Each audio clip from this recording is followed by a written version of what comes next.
Shut up you idiot! এভাবে কান্নাকাটি করতেছো কিসের জন্য? তুমি কি পাগল হয়ে গিয়েছো? এখন যদি বাইরের লোক শুনতে পায় তাহলে আমাকে নিয়ে কী সব আজে বাজে কথা ভাববে? তোমার কোনো আইডিয়া আছে? আমার বাসরাতটা এই মেয়েটার কান্নার রোলে একদম মাটি করে দিচ্ছে। আমি অসহায়ের মতো ওর দিকে তাকিয়ে আছি। খাটের এক কোণায় লাল বেনারসি পরে গুটিসুটি মেরে বসে ও যেভাবে চোখ মুছে চলেছে মনে হচ্ছে আমি কিডন্যাপ করে এনেছি, অথচ আজ আমাদের বিয়ে হয়েছে সব নিয়ম মেনেই। আপনি আমাকে বকতেছেন? আমি কিন্তু মামুনিকে বলে দিব আপনি আমাকে বকা দিচ্ছেন। আপনি খুব খারাপ। আমি থাকবোই নাই পচা ঘরে। ওর কথা শুনে আমার মাথায় রক্ত চড়ে গেল। আমি পাগল হয়ে যাব এই মেয়েকে নিয়ে। শোনো আমার কথা, তুমি প্লিজ এভাবে কান্নাকাটি করো না। একে তো আজকে আমাদের বাসরাত, চারিদিকে আত্মীয় স্বজনে ভর্তি, তার উপরে যদি এখন এভাবে তোমার কান্নার শব্দ বাইরের মানুষ শোনে তবে আমাকে সবাই লম্পট পাপিষ্ঠ বলবে। আর তুমি কি চাও আমাকে সবাই বাজে কথা বলুক? আমি নিজেকে যথাসম্ভব শান্ত রাখার চেষ্টা করছি, কারণ রাগ দেখালে এই মেয়েকে থামানো অসম্ভব। আমার কান্নার সাথে আপনাকে বাজে কথা বলার কি আছে? আমি তো সেটা বুঝলাম না। আমি কান্না করছি কারণ আমার খুব কান্না পাচ্ছে, আর আপনি আমাকে বকতেছেন।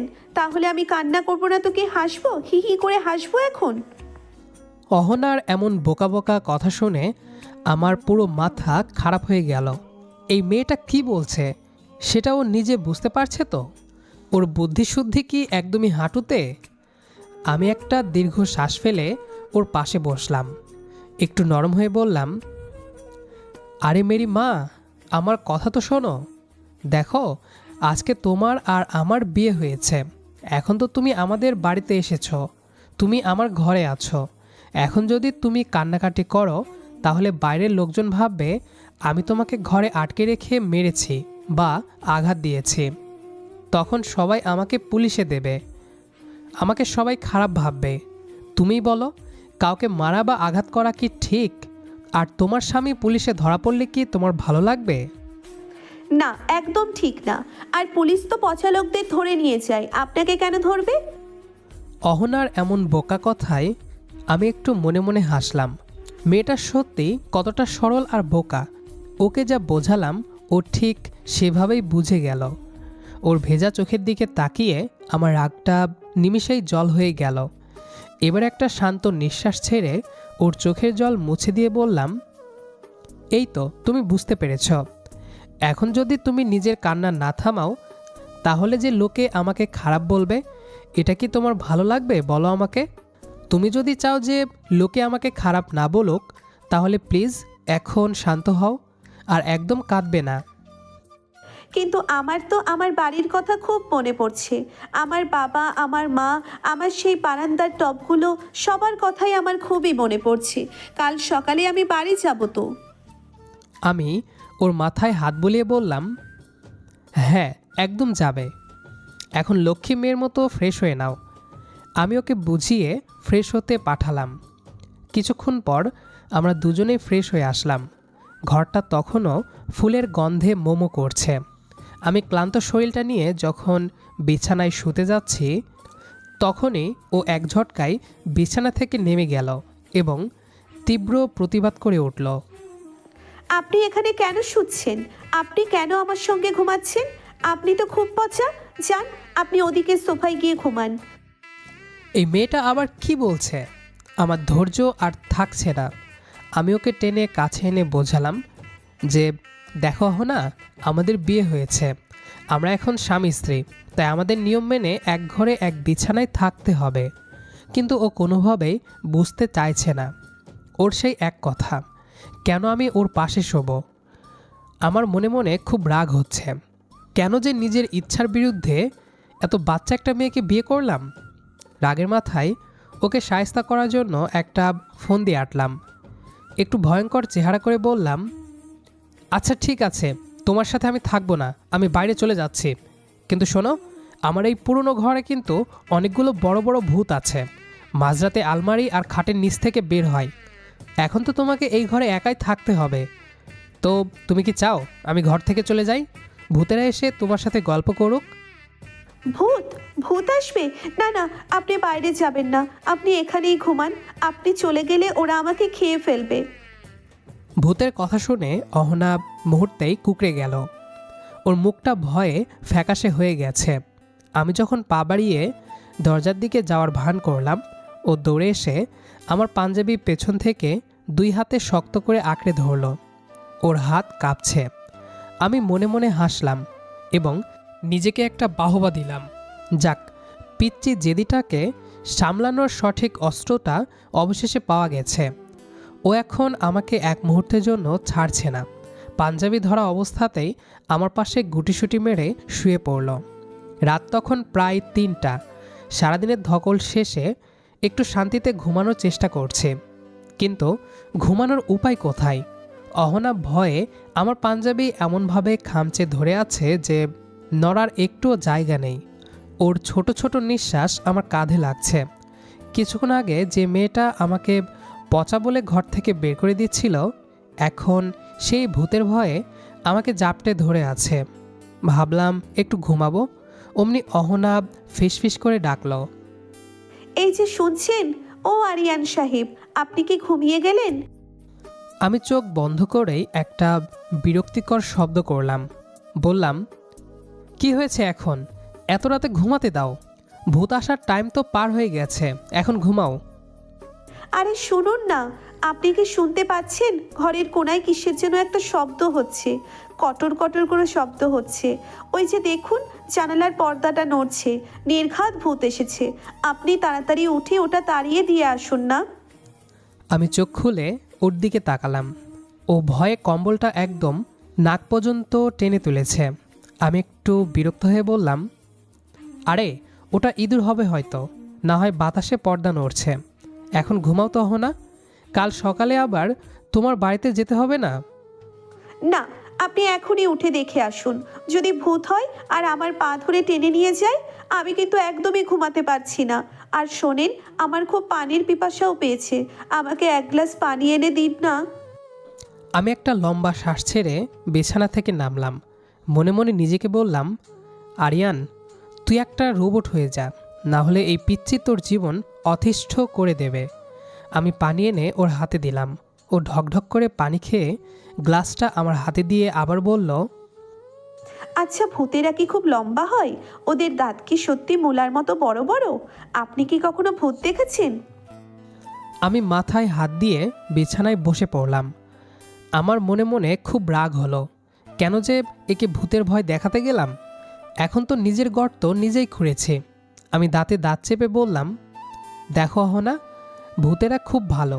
তারা শুধু সেই সব বাচ্চাদের ধরে যারা রাতে বেশি কথা বলে আর বড়দের ঘুমাতে দেয় না। তুমি যদি এখন চুপ না করো, তবে কিন্তু ওরা সত্যিই চলে আসবে। আপনি আমাকে ভয় দেখাচ্ছেন? ঠিক আছে, আমি আর কথা বলবো না, কিন্তু আমার হাত ছাড়বেন না একদম। আপনি পচা হলেও ভূতের থেকে একটু কম পচা। ওর কথা শুনে আমার হাসি পেয়ে গেল। রাগী বউটা এখন কেমন বাচ্চা সেজে আমার হাত আঁকড়ে ধরে আছে। কিছুক্ষণ পর ওর নিঃশ্বাস ভারী হয়ে এলো। বুঝলাম ও ঘুমিয়ে পড়েছে। আমিও একটু চোখ বুঝলাম, কিন্তু শান্তি আমার কপালে নেই। ভোর হতে না হতেই অহনার চেঁচামেচিতে আমার ঘুম ভাঙল। ওরে বাবা গো, এটা কার পা? আমার গায়ের উপর পা দিয়ে কে রেখেছে? বাঁচাও, বাঁচাও! আমি ধরফর করে উঠে বসলাম। দেখলাম ঘুমানোর ঘরে আমার একটা পা ওর ওপর চলে গিয়েছিল। ও এমনভাবে চিৎকার করছে যেন আমি ওকে খুন করে ফেলেছি। আমি কপাল কুঁচকে বললাম, চিৎকার করছো কেন? আমি তোমার স্বামী, আর আমি তো ইচ্ছা করে দেইনি, ঘুমের মধ্যে হয়ে গেছে। স্বামী হয়েছে তো কি হয়েছে? আপনি আমার উপর পা দেবেন কেন? আপনার পা কত ভারী জানেন? আমার হাড়গোড় মনে হয় ভেঙেই গেছে। আমি এখনই মামুনিকে গিয়ে বলবো যে আপনি আমাকে সারা রাত ঘুমাতে দেননি আর এখন মারধর করছেন। আমার মেজাজটা এবার চরমে উঠল। আমি গম্ভীর গলায় বললাম, আরিয়ান, লিখে নাও, আজ থেকে তোমার কপালে অনেক দুঃখ আছে। আমি বললাম, খবরদার অহনা, বেশি বাড়াবাড়ি করবে না। আমি কখন তোমাকে মারলাম? আর মামুনিকে গিয়ে উল্টাপাল্টা কিছু বললে আমি কিন্তু তোমাকে তোমার বাবার বাড়ি নিয়ে যাব না। আপনি আমাকে ভয় দেখাচ্ছেন? ঠিক আছে, আমি এখন থেকে আপনার সাথে আর কথাই বলবো না। আমি রাগ করেছি। আরিন। ও গালে হাত দিয়ে ওদিকে মুখ ফিরিয়ে বসে রইল। আমি মনে মনে ভাবলাম, যাক বাবা, কথা না বললে অন্তত মাথাটা একটু শান্ত থাকবে। কিন্তু আমার শান্তি মাত্র 2 মিনিট স্থায়ী হলো। ও আবার মুখ ঘুরিয়ে বলল, আচ্ছা, বাবার বাড়ি যাওয়ার সময় কি আমি আমার সব পুতুলগুলো নিয়ে আসতে পারবো? আমার ওই লাল ফ্রক পরা পুতুলটা না হলে রাতে আমার ঘুমই আসে না। আপনি কি ওটা আনার পারমিশন দিবেন? আমি নিজের চুল টেনে ছিঁড়তে ইচ্ছে করছে আমার। এই মেয়েটাকে নিয়ে আমি সারা জীবন কিভাবে কাটাবো? আমি রাগে গজগজ করতে করতে বাথরুমে ঢুকে পড়লাম। যাওয়ার সময় বলে গেলাম, তুমি পুতুল আনো আর হাতি আনো, আমার কিচ্ছু যায় আসে না, শুধু দয়া করে আমার মাথাটা খেও না। বাথরুমের ভেতর থেকেও শুনতে পেলাম অহনা বলছে, পুতুলকে হাতি বলছেন? আপনি আসলেই একটা জঙ্গলি লোক। আমি আয়নায় নিজের মুখ দেখে ভাবলাম, আরিয়ান, অভিনন্দন। তোর বিয়ের সব থেকে বড় গিফট হলো একটা জেদি বাচ্চা আর অতিষ্ঠ করে তোলা রাগী বউ। সকালবেলা ওই পুতুল আর ভূতের ঝগড়াঝাটি শেষ করে আমি আর অহনা দুজনেই ফ্রেশ হয়ে নিচে আসলাম। অহনা তার শাড়িটা কোনো মতে জড়িয়ে আমার পেছনে পেছনে হাঁটছে। আমরা তখন খাবার টেবিলে গিয়ে বসলাম। মা তখন গরম গরম খাবার বেড়ে দিচ্ছিলেন। দাদু আর আমার বোন নাইরাও সেখানে ছিল। মা খুব আদর করে অহনাকে জিজ্ঞেস করলেন, আচ্ছা মা অহনা, তোমার আমাদের বাড়িতে কোনো অসুবিধে হচ্ছে না তো? প্রথম দিন তো, তাই ভাবলাম জিজ্ঞেস করি। মা জিজ্ঞেস করতেই আমি মনে মনে প্রমাদ গুনলাম, এই মেয়ে যেন এখন কোনো আজেবাজে কথা বলে না দেয়। কিন্তু ও তো না বলে শান্ত থাকার পাত্রী না। ও মুখে এক লোকমা খাবার নিয়ে খুব সাধারণভাবেই বলে উঠল, না মামনি, আমার কোনো অসুবিধে হয়নি। যদিও আপনাদের বাড়িতে ভূত অনেক বেশি, কিন্তু তারপরেও আরিয়ান সাহেব আমাকে জড়িয়ে ধরে ঘুমিয়েছিলেন, তো তাই আমার আর ভয় করেনি। অহনার কথা শোনা মাত্রই আমার গলায় ভাত আটকে গেল। আমি কাশতে কাশতে একদম শেষ হয়ে যাচ্ছিলাম। আমার এই দশা দেখে মা আর নাইরা একে অপরের দিকে তাকিয়ে মুখ টিপে হাসছে। মনে মনে বললাম, ওরে বাচ্চারে, তুই সবার সামনে এটা কি করলি? লোকে বাসরাতের গোপন কথা এভাবে ডাইনিং টেবিলে সবার সামনে বলে দেয়? আমার তো লজ্জায় মাথা কাটা যাচ্ছে। আমি আর চোখে তাকাতেই দেখি নাইরা আর দাদু হাসাহাসি করছে। শুনলে দিদিভাই নাইরা, আসলে আমাদের বাড়িতে কাল রাত থেকে সত্যি ভূতের আমদানি বেড়েছে। মনে হয় তান্ত্রিক ডাকতে হবে। দাদু হাসতে হাসতে নাইরাকে কথাগুলো বলল। নাইরা বলল, হ্যাঁ দাদু, তাই তো দেখছি। আসলে নতুন বউ আসলে নাকি ভূতেরা একটু বেশি আসে। তবে ভাইয়া থাকতে ভয় কিসের? ভাইয়া তো এখন বড় বডিগার্ড। নাইরার কথাই সবার হাসির বেগ আরও বেড়ে গেল। আমি লজ্জায় আর সেখানে এক সেকেন্ডও থাকতে পারছিলাম না। কানমুখ সব গরম হয়ে যাচ্ছে। সবাই যেভাবে তাকাচ্ছে মনে হচ্ছে আমি কোনো অপরাধ করে ফেলেছি। আমি কোনো মতে খাওয়া শেষ না করেই টেবিল থেকে উঠে দাঁড়ালাম। আমি বললাম, মা, আমার আজকে অফিসে যেতে দেরি হয়ে যাচ্ছে, অনেক তাড়া আছে, আমি গেলাম। আমি কোনো দিকে না তাকিয়েই সেখান থেকে একরকম দৌড়ে পালালাম।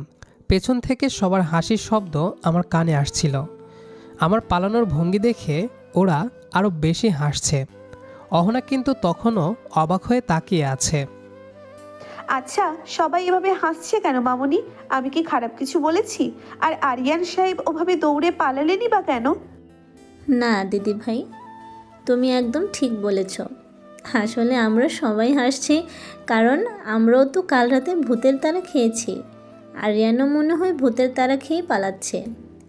সত্যি দাদু, আপনারাও ভূত দেখেছেন? ও মা, তার মানে বাড়িতে সত্যি অনেক ভূত আছে। আরিয়ান সাহেব ঠিকই বলেছিলেন। আমি দরজার আড়ালে দাঁড়িয়ে ওর কথাগুলো শুনছিলাম আর কপালে হাত দিচ্ছিলাম। এই মেয়ের বুদ্ধিশুদ্ধি যে কতখানি তা এখন আমার পুরো ফ্যামিলি বুঝে গেছে। আমার ইজ্জত তো আর থাকলো না। মনে মনে ভাবলাম, অহনা, তুই তো ভূত দেখিসনি। তুই নিজেই আমার জীবনের সবচেয়ে জেদি এক ভূত হয়ে আসছিস। সারাদিন অফিসে কাজের ফাঁকে বারবার সকালে ডাইনিং টেবিলের ওই লজ্জাজনক ঘটনাটা মনে পড়ছিল। অফিস শেষ করে যখন বাড়ি ফিরলাম তখন শরীর আর মন দুটোই ক্লান্ত। ভাবলাম রাতে একটু শান্তিতে ঘুমাবো, কিন্তু ঘরে ঢুকতেই দেখি অহনা মুখ ভার করে বিছানায় বসে আছে। আমাকে দেখেই ও শুরু করলো, আপনি এত দেরি করে আসলেন কেন? আমি সেই কখন থেকে আপনার জন্য বসে আছি। আমার একদম ভালো লাগছে না। আমি আমার বাড়ি যেতে চাই, এখনই আমাকে নিয়ে চলুন। আমি জুতো খুলতে খুলতে বললাম, আরে এখন তো অনেক রাত হয়েছে অহনা, এখন কিভাবে যাব? আর আমি তো সারাদিন কাজ করে অনেক টায়ার্ড। তুমি লক্ষ্মী মেয়ের মতো ঘুমাও, কাল সকালে আমরা দুজনেই তোমাদের বাড়িতে যাব, প্রমিস করছি। সত্যি বলছেন তো? কাল সকালেই নিয়ে যাবেন? ফাঁকি দেবেন না তো আবার? আমি মাথা নেড়ে বললাম, একদম সত্যি, এখন ঘুমাও। ওকে শান্ত করে আমি একটা স্বস্তির শ্বাস ফেললাম। পরদিন সকালে আমরা দুজন রওনা হলাম অহনাদের বাড়ির উদ্দেশ্যে। আমাদের পৌঁছাতে দেখে অহনার বাবা মা খুশিতে আত্মহারা হয়ে গেলেন। তারা আরিয়ানকে পেয়ে যেন হাতে চাঁদ পেলেন। অহনার মা একের পর এক খাবার রান্না করে সামনে দিচ্ছিলেন, আর অহনার বাবা আমার সাথে দুনিয়ার সব গল্প জুড়ে দিলেন। তাদের আদর আর যত্নে আমার সব ক্লান্তি দূর হয়ে গেল। রাতে আমাদের ওইখানেই থাকার কথা ছিল। রাতে যখন আমরা শোয়ার জন্য ঘরে আসলাম, অহনা খুব চিন্তিত মুখে আমার সামনে এসে দাঁড়ালো। ওর চেহারা দেখে মনে হচ্ছে কোনো এক বিশাল সমস্যায় পড়েছে ও। শুনুন আরিয়ান সাহেব, একটা খুব বিপদের কথা আছে। আমাদের বাড়িতে তো কোনো ভূত নেই, এখন কি হবে? আমি অবাক হয়ে ওর দিকে তাকালাম। ভূতের কথা এখানে আসছে কোত্থেকে? আমি বললাম, ভূত নেই তো ভালো কথা, তুমি শান্তিতে ঘুমাতে পারবে, এতে বিপদের কি আছে? আরে আপনি বুঝছেন না কেন? আমাদের বাড়িতে তো ভূত নেই, তার মানে আমাকে ভয় দেখানোর মতোও কেউ নেই। এখন ভূত না থাকলে আপনি কেন আমার ঘরে থাকবেন? আপনি কোথায় থাকবেন এখন? আমি নিজের মাথায় হাত দিয়ে বিছানায় বসে পড়লাম। এই মেয়ের চিন্তাভাবনা যে কোন লেভেলের তা আমার কল্পনাতেও আসছিল না। আমি অবাক হয়ে বললাম, কি বলতে চাইছো তুমি? ভূত নেই বলে আমি তোমার ঘরে থাকতে পারবো না? এটা কোনো কথা হলো? আমি তো তোমার স্বামী, আমার জন্য কি ভূত থাকা বাধ্যতামূলক? অহনা তখনও খুব গম্ভীর মুখে ভাবছে, যেন আমি খুব কঠিন কোনো প্রশ্ন করে ফেলেছি। আমি শুধু মনে মনে ভাবলাম, নিজের ঘরে ভূতের ভয় দেখিয়ে ওকে কাছে রাখার যে বুদ্ধি আমি বের করেছিলাম সেটা এখন উল্টো আমার গলায় ফাঁস হয়ে দাঁড়িয়েছে। অহনার কথা শুনে আমার মাথায় যেন আকাশ ভেঙে পড়ল। ও খুব সহজভাবে বলে দিল যে ওর মা ওকে শিখিয়েছে ছেলে মেয়ে একসাথে থাকা নাকি পচা কথা। আমি ওর দিকে তাকিয়ে একদম চুপ হয়ে গেলাম। মনে মনে খুব কষ্ট পেলাম। যে মেয়েটাকে আমি নিজের স্ত্রী হিসেবে আগলে রাখার চেষ্টা করছি সে আমাকে পচা ভাবছে। আমার আর কথা বলতে ইচ্ছে করলো না। আমি ঘর থেকে বেরিয়ে বারান্দায় চলে গেলাম। সারাত বারান্দার এক কোণে বসে কাটিয়ে দিলাম। এইটুকু একটা বাচ্চার সাথে সংসার করতে এসে আমার জীবনটা একদম যেন উলটপালট হয়ে যাচ্ছে। আরিয়ান সাহেব ওভাবে চলে যাওয়ায় আমি মনে মনে খুব ভয় পেয়ে গেলাম। আমি তো কথাগুলো দুষ্টুমি করে বলেছিলাম, উনি যে সত্যি সত্যি রাগ করবেন তা বুঝিনি। আমি বারান্দার দিকে উকি দিয়ে দেখলাম উনি চুপচাপ দাঁড়িয়ে আছেন। আমার খুব ইচ্ছে করছিল গিয়ে ক্ষমা চাই, কিন্তু সাহসে কুলালো না। সকাল হতেই আমি কারোর সাথে কথা না বলে অফিসের নাম করে বেরিয়ে গেলাম। অহনা আমাকে অনেকবার খোঁজার চেষ্টা করলো, হয়তো কিছু বলতে চেয়েছিল, কিন্তু আমি ওকে সেই সুযোগটা দেইনি। আমি সোজা নিজের বাড়িতে চলে আসলাম। সারাদিন অহনা আমাকে বারবার ফোন দিয়েছে, কিন্তু আমি একবারও ফোন ধরিনি। ওর ওপর আমার খুব অভিমান হয়েছে। রাতে যখন আমি একা বসে আছি তখন দেখলাম অহনার বাবা ফোন দিয়েছেন। আমি ফোনটা রিসিভ করে বললাম, আসসালামু আলাইকুম বাবা। আসসালামু আলাইকুম বাবা আরিয়ান, তুমি কি আজ বাড়িতে আসবে না? অহনা তো বিকেল থেকে মন খারাপ করে বসে আছে, ও তোমার জন্য অপেক্ষা করছে। আমি বাবাকে বুঝিয়ে বললাম যে অফিসে কাজের চাপে আজ আর যেতে পারছি না, কিন্তু ফোন রাখার পর আমার মনটা খুব ছটফট করতে লাগলো। আমার মনে পড়ল অহনার সেই বাচ্চা মুখটার কথা। ও হয়তো আমার জন্য কাঁদছে। আমি আর থাকতে পারলাম না। মাঝরাতেই গাড়ি নিয়ে রওনা দিলাম অহনাদের বাড়ির দিকে। অহনাদের বাড়ির সামনে যখন পৌঁছালাম তখন সবাই গভীর ঘুমে। এখন গেটে ধাক্কা দিলে বা কাউকে ডাকলে সবাই ভয় পেয়ে যাবে। আমি কোনো উপায় না পেয়ে পাঁচিল টপকে ভেতরে ঢুকলাম। তারপর পাইপ বেয়ে কোনো মতে অহনার বারান্দায় গিয়ে দাঁড়ালাম। বারান্দার দরজাটা খোলাই ছিল। ভেতরে গিয়ে দেখি অহনা বিছানায় বাচ্চাদের মতো গুটিসুটি মেরে শুয়ে আছে। আমি ওর কাছে গিয়ে বসলাম। ওর মাথাটা আলতো করে তুলে আমার কোলের ওপর রাখলাম। ওর মাথায় হাত বুলিয়ে দিতে দিতে খেয়াল করলাম অহনার চোখের কোণে জল শুকিয়ে আছে। তার মানে ও সারা সন্ধ্যা আমার জন্য কান্নাকাটি করেছে। ওর মায়া ভরা মুখটার দিকে তাকিয়ে আমার সব রাগ পানি হয়ে গেল। আমি মনে মনে ভাবলাম, এই পিচ্চিটা আসলে রাগী হলেও ভেতরে ভেতরে কতটা নরম। আমি অনেকক্ষণ ধরে অহনার পাশে বসে ওর মায়া ভরা মুখটার দিকে তাকিয়েছিলাম। মেয়েটা ঘুমের ঘোরেও ফুঁপিয়ে উঠছে মাঝে মধ্যে। আমি ওর কপালে আলতো করে একটা চুমু খেলাম। ঠিক সেই মুহূর্তেই অহনার ঘুমটা ভেঙে গেল। ও চোখ মেলতেই আমাকে এত কাছে দেখে চমকে উঠল। আপনি আপনি এখানে কখন আসলেন? আমি তো ভাবলাম আপনি আর আসবেনই না। অহনা কথাগুলো বলেই বিছানায় উঠে বসল এবং সাথে সাথে আমাকে শক্ত করে জড়িয়ে ধরল। ওর কান্নায় ভিজে যাচ্ছিল আমার বুক। ও বলতে লাগলো, আমি সরি আরিয়ান সাহেব, আমি আসলে আপনার সাথে মজা করতে গিয়ে ওসব বলেছিলাম। আমি একদমই ভাবিনি আপনি এত রাগ করে চলে যাবেন। প্লিজ আমাকে ক্ষমা করে দিন। ওর কান্নাকাটি আর এমন পাগলামি দেখে আমি আর রাগ ধরে রাখতে পারলাম না। আমি ওর মাথায় হাত বুলিয়ে দিতে দিতে শান্ত গলায় বললাম, আচ্ছা ঠিক আছে, আমি কিছু মনে করিনি। পাগলি কোথাকার, এভাবে কেউ কাঁদে? আমি আর কখনোই আপনাকে এমন পচা কথা বলবো না। আপনি আর কখনো আমাকে ছেড়ে একা কোথাও যাবেন না। আপনি চলে গেলে আমার খুব কষ্ট হয় গো।